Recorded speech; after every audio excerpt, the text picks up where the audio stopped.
Even when I've just added the first few details of charcoal to the canvas, I know at that point that I probably committed the next few weeks, even months, of my life to this painting.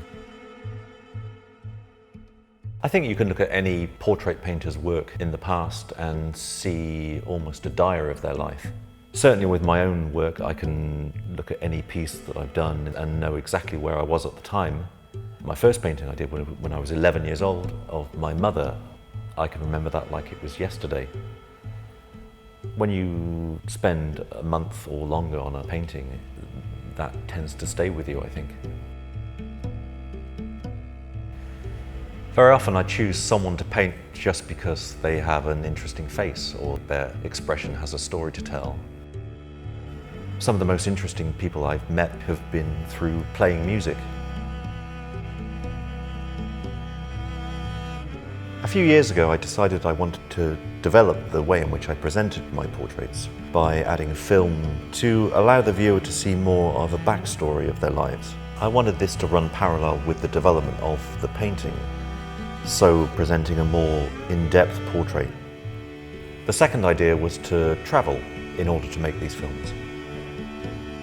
I started the Grand Tour of Italy in the north, specifically the city of Turin.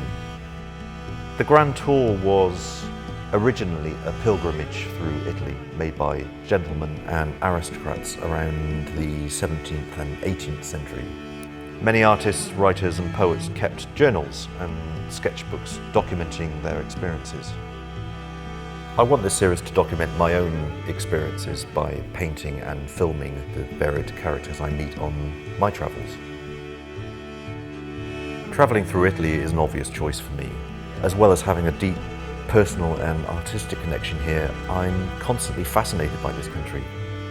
Even though Italy has an ancient history, it's still a relatively young country.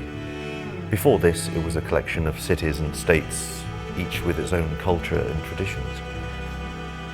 I want my portraits to reflect how these traditions affect the lives of Italians living and working here now.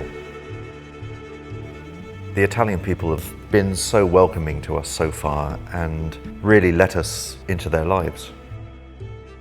I love the fact that all this technology is available to me living in this time now to make these films. But these Painted Lives films are about just that, painting portraits, which is putting paint on canvas, just like I did when I did my first painting when I was 11 and just like my predecessors did before me for hundreds of years.